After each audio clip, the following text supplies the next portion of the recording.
and I'll be here for.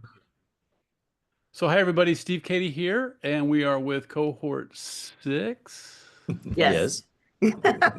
I'm getting everybody confused now because we're getting so far down the road. I mean, the higher that number gets, the older I am, which is not a good thing. It was just You're not getting yesterday. older, you're just getting better. That's That's right. better and older. Older, better. Better, older. Bolder. I'm getting bolder. So, yeah. So we have a few topics. We'll give you an update on the program. Check if you have any questions. I'll turn it over to Teo, and he'll take it over. We'll be pretty quick. I might step away with family in town, but we'll see. But I think it's a pretty quick day to day, so we'll just check in. Hey, Nick. Hey, Sean. You doing all right, bud? He's Dogs had and a cats tough living one. together, but otherwise doing great. Okay, good. I'm glad to hear. I'm going to call you over the weekend and say hi and check in with you at some point because I want to know how you're doing.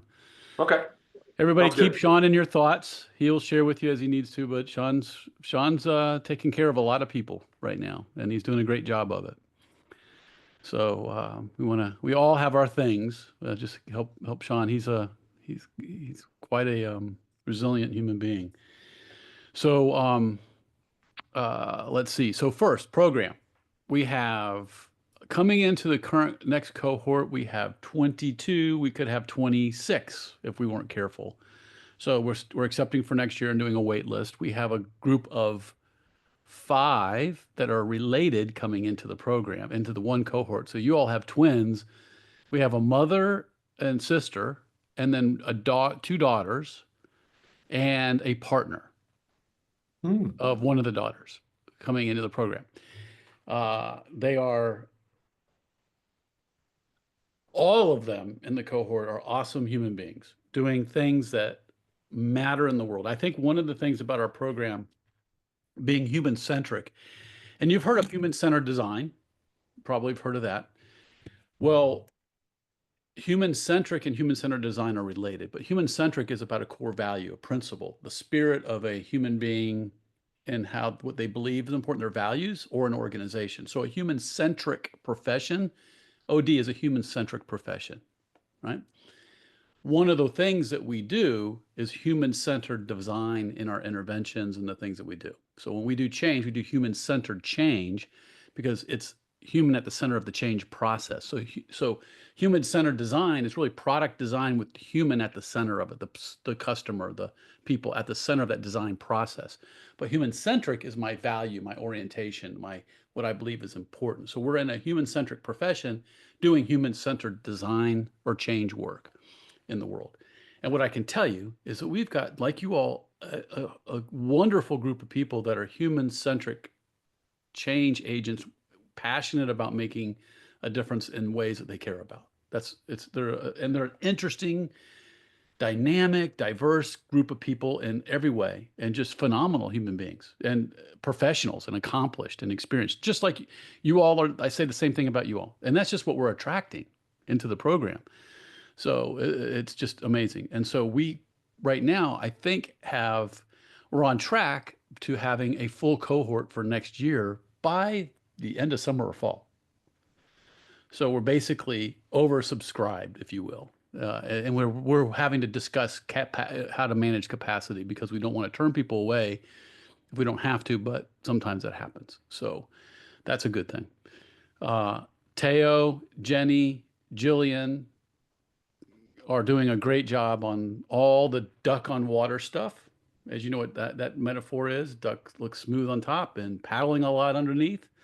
They're doing a lot of duck underwater things that are really helpful to our processes. We have a nice group of us that are going to the ISODC conference in a week. Jillian's going to be there. She's organizing a get together, what I would call an appetizer social, heavy appetizer social, could serve as dinner if you want, experience on Saturday night. There's other activities that are going to be going on, but we will find a huddle spot for us to huddle high five on Saturday night. have a little something, but there's going to be other things going on and other invitations and other stuff. So we want to do that in a way that we can huddle, say high five, and then go do other things if we wish to continue our networking, because we get to know each other, right? We know each other. So we want to spend time, say hi, but we also want to make sure we're continuing our career advancement and networking and those kinds of things. We'll balance that, but we'll definitely touch base on Saturday night. And then we'll see each other bump into each other all throughout.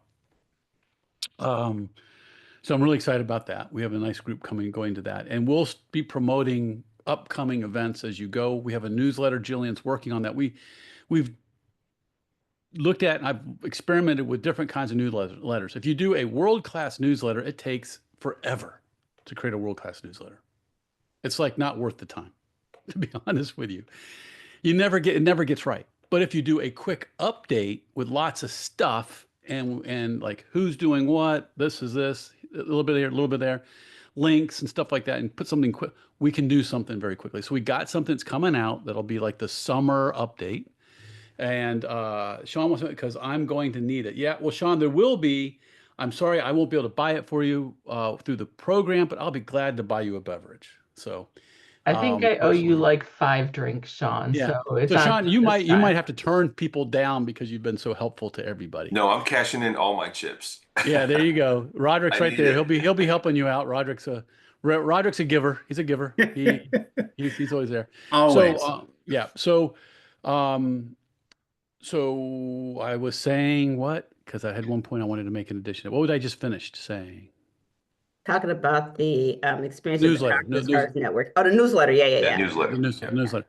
So it'll have a variety of things. It'll come out. It'll be the summer newsletter. And so thank you, Jillian, for doing that. It'll come out and announce a few things, even birthdays. So if you got summer birthdays, it'll have your summer birthday on there, which I have one coming this summer.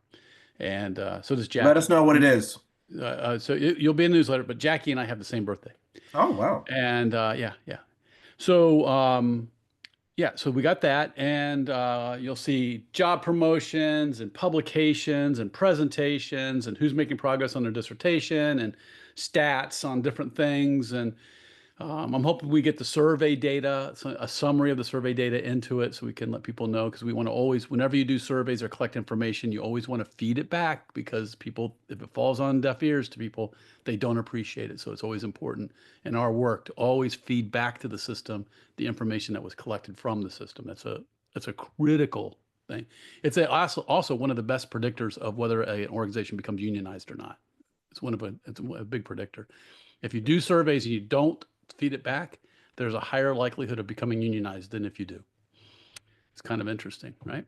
So so I think that's important. So we got that. And then again, Teo, thank you. Jenny, thank you. She's not here. Jillian, thank you for your good work and so forth. And it's been really, really good. I think Nick is going to be working with you all to do the social impact project with the school system. So he's been talking with them, right, Nick? You've been talking with them. You'll be hearing, you probably have been hearing, but that'll be coming up more. So Nick, thank you for all that you're doing with that. I really appreciate that. We have some catch-up work to do. You and I have some catching up to do. And I think that's really it. If there's anything else, Teo, please add when you go. I want to pause because I'm going to step out. Are there any questions that you all have? Any questions or requests or anything that I can be helpful with?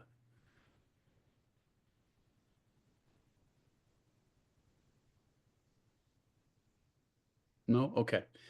All righty. So I'll see some of you in Connecticut. I will see others of you later, like at your next residency or the next time we meet.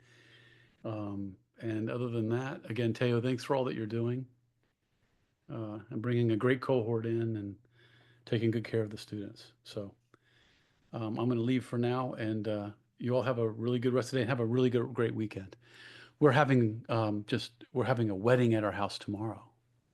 So it's going to be really cool. So really excited. So It's amazing. yeah, it's really, really exciting. So I'm really happy about that. And I'm just doing a little weeding right now. I thought you're not digging the pool tonight, so you can throw the bride in after tomorrow evening. We did that. We did that. It's called the pond. So yeah. So, well, it's really great to see all of you. I'm here if you need me. Teo, I'll have my phone with me. If something comes up and I need to pop back in, I will. Okay. Otherwise, I'm just going to go weed a little bit and whatnot, keep things going. And I'll talk to you all later. So, bye for now. Have a great weekend. Take care, Steve.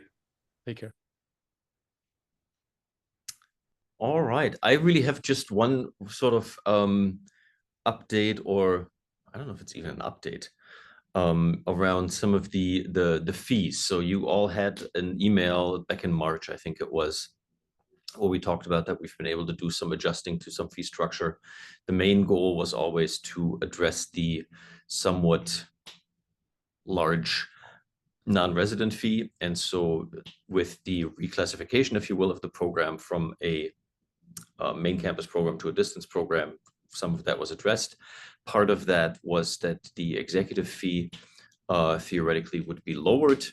What we have found is that some of the bureaucratic systems at our university move faster and slower than some others. So some of the updates have happened, some of them have not. The long or the short of it, it will not affect the overall program cost for you individually. It's just going to be a matter of how and when that executive fee gets adjusted. There may be a appropriately adjusted and prorated amount of money that we might have to offset toward the international trip. Once the actual fee changing does happen, or if I get word that they have decided not to change the executive fee, we will communicate clearly with you as to how and where that will occur. But the overall cost is going to be, give or take a couple of cents, $1 or $2, going to be the same. We're just going to have to figure out where the costs are going to be adjusted.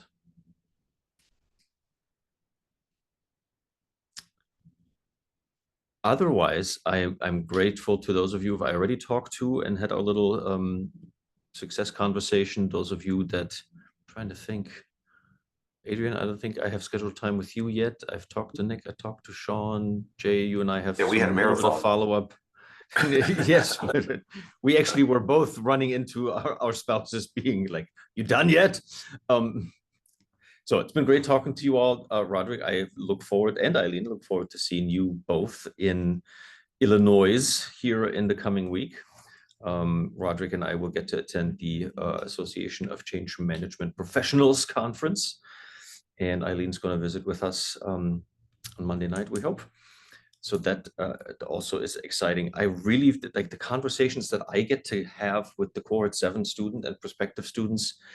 It is so awesome to not just, obviously you all have heard my spiel, that obviously this is a program I believe in, but the sort of the dots that people are making and connecting to sometimes your individual, like, hey, I just had a conversation yesterday with somebody in Cohort 6 about this very thing, or, the thing that's just the neighbor to it. I really look forward to seeing some of the just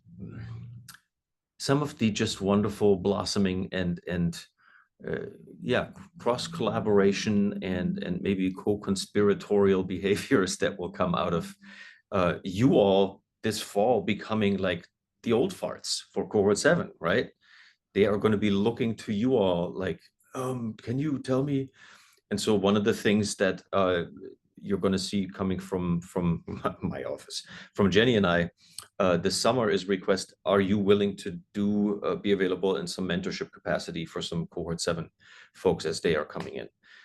It's really, I don't know if this matches your experience, but to me, it was like let me put it this way, the conversations that I'm having on average seem to suggest that when the mentor is somebody in the cohort just before me, it feels like I have the most access to, relevant in the moment information. Well, how was that for you? And it's like, well, I just did this thing. It feels like, a couple of weeks ago, or maybe it feels like 10 years ago for some of us, depending on what we're talking about. Casper the Ghost is my mentor. Fair enough. So, yeah, that's sort of all that I wanted to share. Any questions, concerns, anything that you all want to make sure we're aware of? Those of you that are going to conferences in these next coming weeks, I have a request. It's a request. You can say no, thank you. But Jillian is going to show up with a bunch of orange lanyards that would make it very nicely easy to like, oh, there's another BGSU person over there. So if you would utilize those, that would make me and the branding and marketing team very happy. So if you'd consider that. Wanted to Jillian's horn for just a second. Nick and I, and actually Jen St. Louis got to hear her speak and present on liberating structures. It wasn't was it yesterday? No, it was 2 days ago, right? Yeah, I know. This week is been time has been, I don't like non-existent for me lately. yeah. But I thought for somebody who's sort of has stepped into things that are a little bit outside of the box that she might write comfort zone into, I thought you did a fabulous job in an engaging session. It was really interesting. Nick and I spoke a little bit, we're sitting sort of together, that the audience of a bunch of educators and instructional design folks, they had trouble receiving just the good idea. Like there was very little appreciative inquiry going on around it. There was always like, well, I could do this better, or you could, we might adapt it here, we should change it there, which in a way is what you want people to consider. How does it work for me? But it was almost like, guys, slow down. Like this is, rather than appreciating what you just learned, your first instinct is to like, how can I nitpick this thing? It was kind of an interesting culture check for me. I am so used to that. Like, you expected that? Yes, because yeah, I thought so. I am terrified of facilitating. I don't like to get up there in front of a group of people and facilitate. It's kind of like one of the reasons I like being an instructional designer, because I can kind of be sort of behind the scenes doing the things, making it all pretty and work. But I can do it, and so this was kind of a challenge to myself to step out of the comfort zone. It was like an opportunity I couldn't pass up to practice some of these things that I'm learning. But I think it may be that the audience, the hardest thing I think to do is walk into a room full of academics who are the smartest people, you have ever met, right? And they are trained, like they talked about in the keynote, to find that, or in the panel, the one small thing that can tear an argument down. That's how academics are typically trained. And so I am used to that. And actually, usually walking into a room of instructional designers is pretty bad too, because we're fierce against each other sometimes, at least in higher ed. So I expected it, but it was also, I thought they were engaged, and they did respond well to the question, how did this make you feel? And even though some of the things they said, they felt uncomfortable or this or that, it was like, okay, that's valid. So yes, it was an interesting experience. And I thank everybody for their support, either for coming or for just cheering me on in the WhatsApp chat and everything, because yeah. And so I am going to do it actually again in the Nexus for Change webinar, I guess. I mentioned to Dr. Katie that, I had said to the cohort that I would at least share my materials. And he's like, oh, let's have you do it as this webinar. So I said, okay, sure. Okay. So I will you'll get the info on that, if y'all want to register, if you want to experience it and see what we're talking about here. Well, I think that was had to hold back from like getting confrontational with some of these people, because it's like, this was amazing. And Jillian, you did just a fantastic job, like professionally navigating that back and forth interaction. Not that they were harsh, but it's like, I think the last comment was like positive and appreciative, but every comment that preceded that, other than mine, which was first,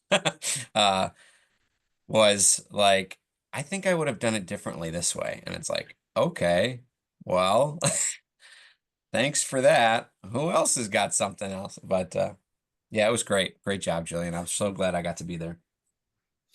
And Jillian, honestly, my only comment that I meant to tell you after, so I'll do this now in front of a bunch of people. You saying this is my first time facilitating, like you don't have to self-deprecate. Like nobody in the room would have ever guessed that. Well, and I thought about whether I should say that or not. No, claim the expertise. Claim the expertise that you have, And if somebody like if Henry Lemanowitz walks in and says, I would have done this slightly differently, then you say, tell me more, sir. Give it to me in the fire hose. But short of some other, liberating structures guru poo-pooing what you just did, I don't think you have to own, like, you did not do it in a way that suggested that this was your first go around at it.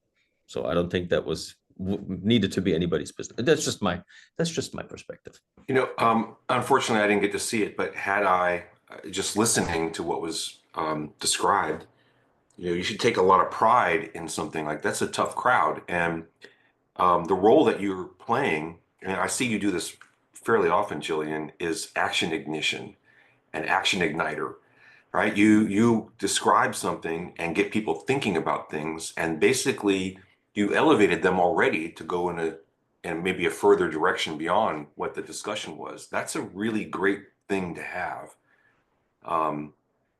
So I tend to look for people like that in my organization, action igniters, because they inspire people to do great things. Thanks, Sean. Nick, I'm curious how your session went. Oh, my World Cafe today? Yeah. And then did you have a co-facilitator? Like I was just like, how did he manage it?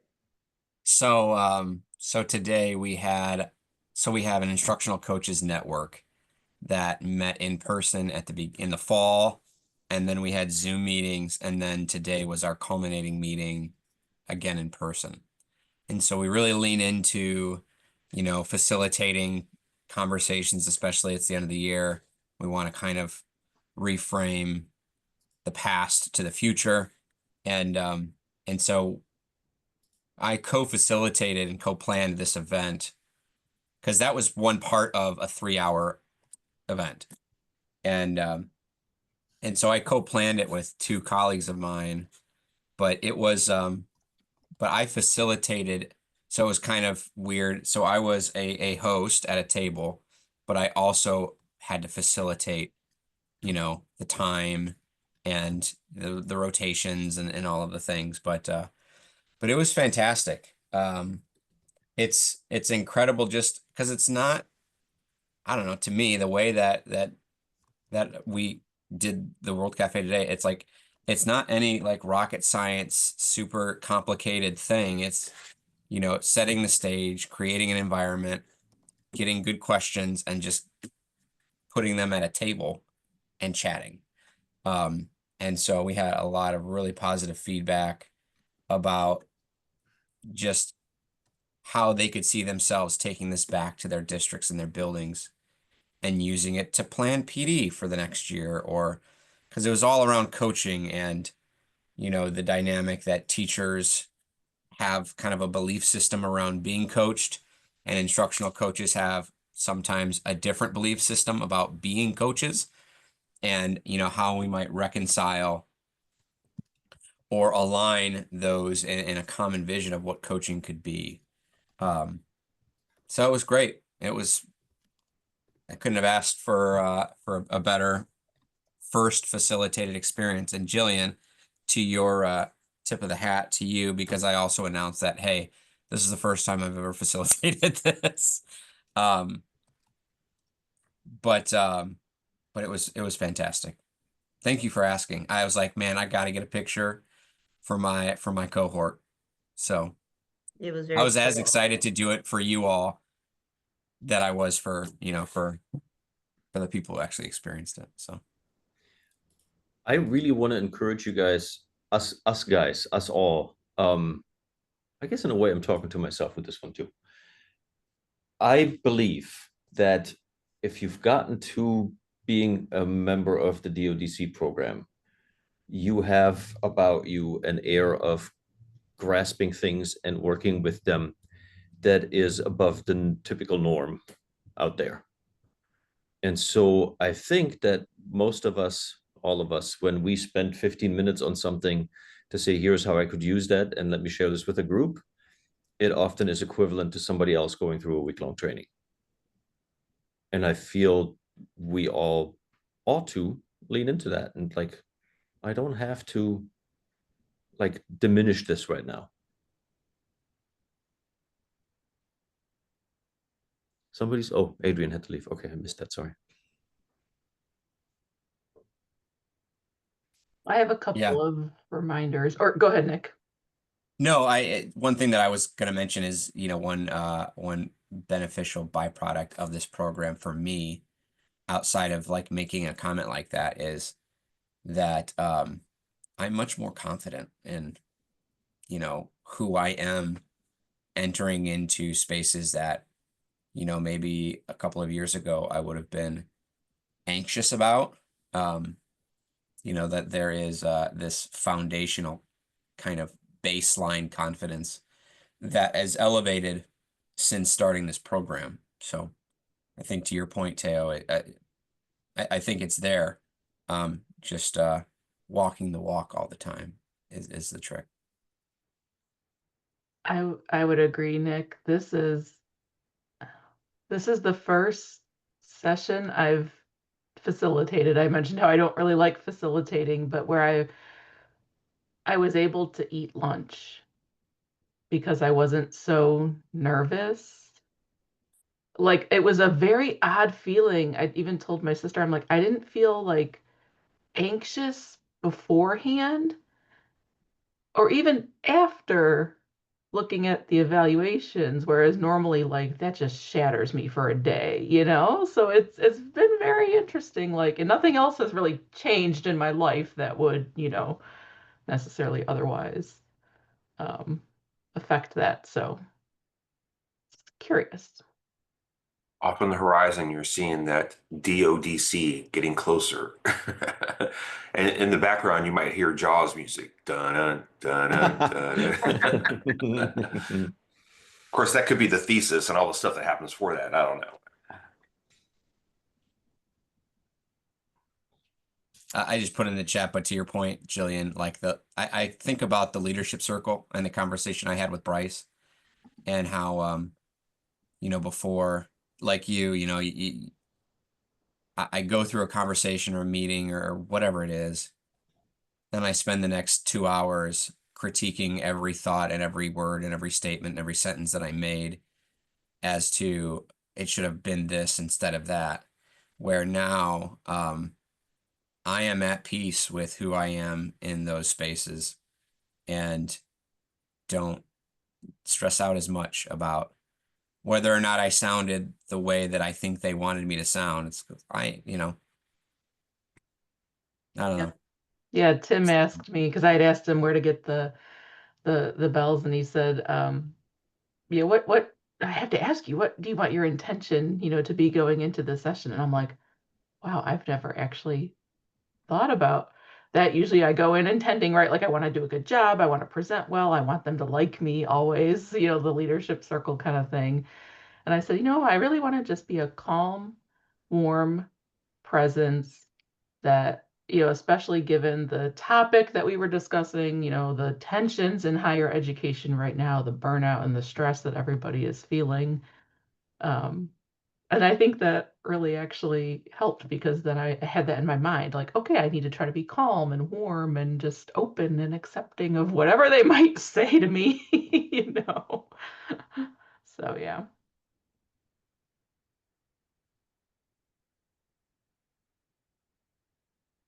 Well, I have reminders if anyone else. I have one favor Okay. before you issue the reminder. I would love, so long story that I'm not going to share. I've created a flyer for our program that I'm hoping to share at the upcoming conferences. I'm working with marketing on a more formal thing, but there's basically a 2-pager. If any of you have the leisure, this is totally like, nope, I don't have time for that today, Theo. But if you have a moment to click on this link and provide any sort of feedback, I would appreciate it. I need to print at least, the copies that I'm taking to Chicago here this afternoon, because tomorrow is slammed full of stuff before I leave. So would love an extra set of eyes to catch a typo or go, huh, what is this one? If you have that opportunity. If not, that is totally cool also. Back to you, Jillian. All right. So next Thursday on the 22nd from 1 to 2 p.m. is the symposia series. And our dean, the dean of our college, will be speaking on some different AI tools that she has learned about. And so want to invite you all to attend that if you can. And always on the 4th or 5th, kind of depends, just keep an eye out on LinkedIn. And I've started inviting everybody through LinkedIn as well individually.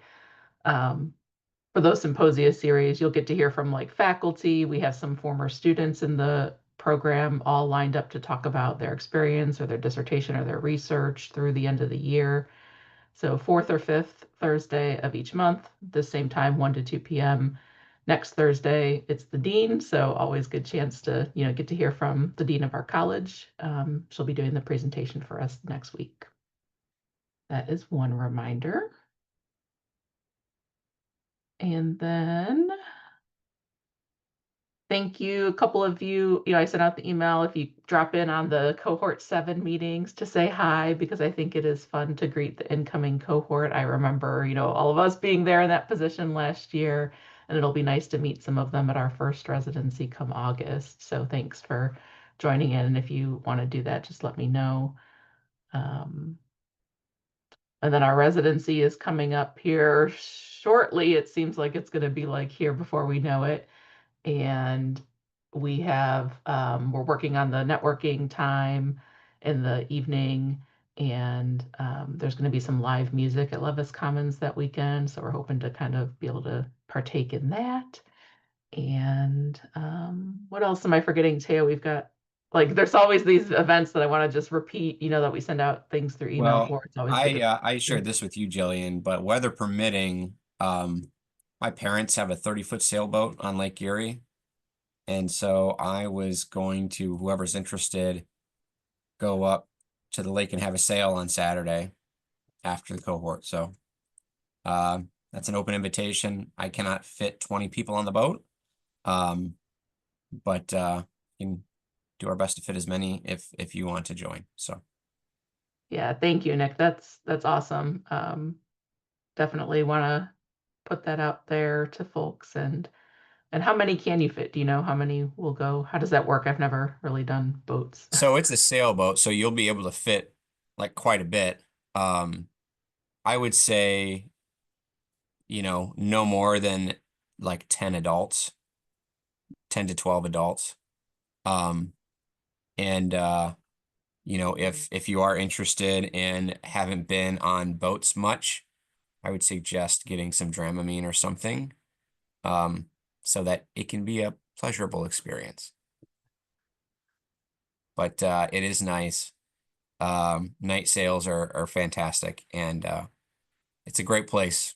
So it's about 35 to 40 minutes north of Levis, right up 75. So so we would, probably carpool whoever's interested. Sean is just on a tear in the chat today. I don't really drink, but I'm thinking about it a lot.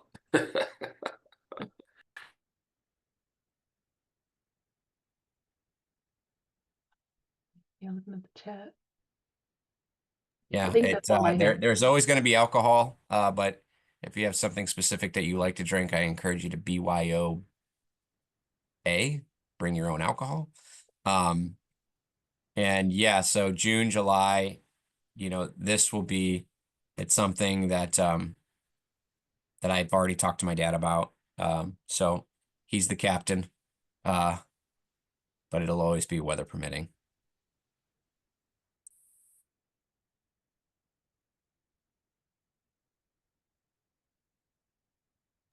And Sean, I'm pretty sure the ice is melted, but if it's not, it will be by June. I went on a wilderness backpacking trip one time in Colorado on 4th of July weekend, and was shocked that I ran into waist-high snow in the mountains. It hadn't iced off yet. Frozen lakes, all that stuff. In 4th of July weekend. That's crazy.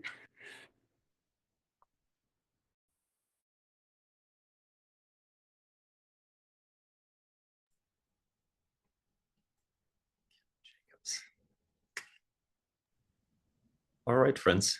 if there is nothing else, you'll get 25 minutes back of your day that maybe you had allotted for this. Go take a nap. Anybody power nap or try to? I On a did regular basis. yesterday, I actually. need never more than nap. 20 minutes. See, if I I, gotta do more set than up, 20 minutes, I get in trouble. Like I need to. Anyway, that's a whole. That's another conversation. I gotta set up a George Costanza nap station under my desk. I love it. Not a Hey, y'all natty take pot, care. but It's great seeing y'all. I'm looking forward to this summer's coursework. It's Yeah. It's really really interesting cool. topics that I Oh think yeah, is very class useful. is open too. Yeah, class is open. Yeah. If Oh anyone no, is we've listening, already that looked doesn't at know. it and I've already printed out the articles and so ready to go. Quite a bit of reading before residency. Holy guacamole. Yeah, our instructor hates us. We could tell. Already. But Y'all I'm take care. excited. I'm excited. I was looking at the syllabus and so it seems to be some really cool stuff and I am excited for this one. Actually, both of them sound awesome. Bye, Sean. Yeah, Sean. Bye, everybody. Hey, everybody. Take care. Thanks. Teo, safe travels to Chicago. Yes. See you Monday. Bye. All right, See you Monday. Bye-bye. Bye. Okay, well, I'll send out the recording. Oh, yep, we'll stop it and